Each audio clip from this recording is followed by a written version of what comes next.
जैसे जब मैं मुंबई में रहता था 99 से 2009, तो ये जो सी लिंक हम देखते हैं इसको बनने में 9-10 साल लग गए, लेकिन अटल सेतु को आपने अपने नेतृत्व में बहुत तेजी से बनवाया।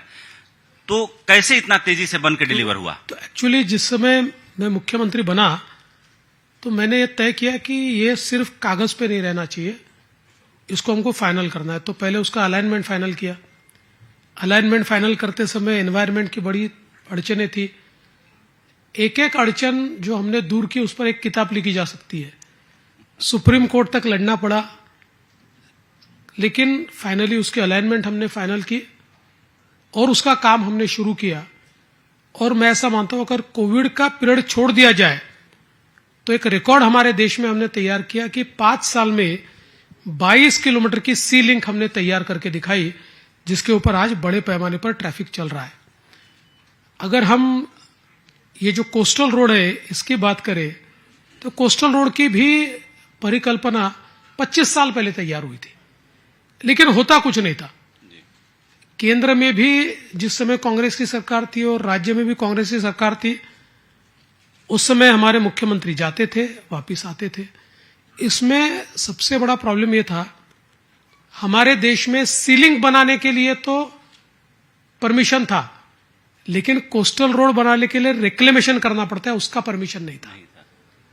तो मैंने लगातार मीटिंगें करके दिल्ली में, और मैं धन्यवाद दूंगा मोदी जी को, क्योंकि जैसे मैंने ट्रांस हार्बर लिंक की बात करी, शायद मोदी जी नहीं होते तो हमको ये परमिशन मिल ही नहीं सकती थी। ऐसे ही बहुत सारी इस सीलिंग के लिए बैठकें हुई। मुझे आज भी याद आता है कि आखिरी जो मीटिंग थी, अनिल माधव दवे जी उस समय मिनिस्टर थे जी, जो और वो हॉस्पिटल से हमारी मीटिंग में आए। मैं जानता नहीं था हॉस्पिटल से आए। उस मीटिंग में मैं बहुत नाराज हुआ, बहुत। मैंने कहा कि भाई आप मोदी सरकार जैसा काम नहीं कर रहे और इतनी मीटिंगों के लिए सीएम को आना पड़ता है हमेशा, क्योंकि उसके पहली मीटिंग में सारी अलाइनमेंट तय हो गई और पब्लिक ट्रांसपोर्ट उसमें रहना चाहिए, ये तो बात ठीक थी, पर एक किसी अधिकारी ने डाल दिया कि उसके ऊपर ट्राम चलनी चाहिए। हमने कहा यार कौन से जमाने में हम आ गए और आप पब्लिक ट्रांसपोर्ट चलाइए बोलिए, ट्राम चलाइए कैसे बोल सकते हैं ऐसा? बहुत गुस्सा हुआ। तो अनिल माधव दवे जी ने कहा कि नहीं फडणवीस जी, हम इसको कर देंगे, आप चिंता मत कीजिए। और उन्होंने उसको मान्यता दी, मोदी जी ने मान्यता दी।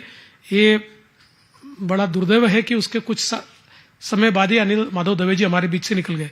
तो मैं कहना इतना ही चाहता हूं कि ये सारे प्रोजेक्ट जो है, चाहे वो अंडरग्राउंड मेट्रो हो, चाहे नई मुंबई का एयरपोर्ट हो, जो 20 साल पहले कंसीव हुआ था, कोई कर नहीं रहा था।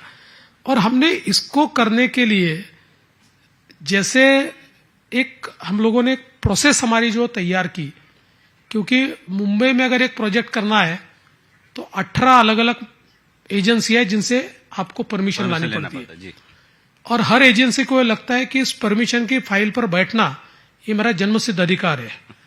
तो एक एक साल बैठा तो 18 साल तो परमिशन में लगते हैं।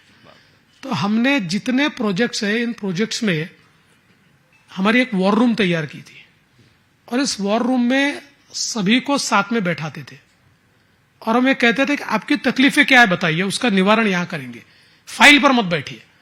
तो इसके कारण अब मुंबई की मेट्रोज, जो हमने करीब 300 किलोमीटर की मेट्रोज को मान्यता दी, पहली मेट्रो को शुरुआत से लेकर काम शुरू होने को 6 साल लगे मान्यताओं को, और हमने जो मेट्रोज को मान्यता दी 6 महीने में उसकी मान्यता हुई।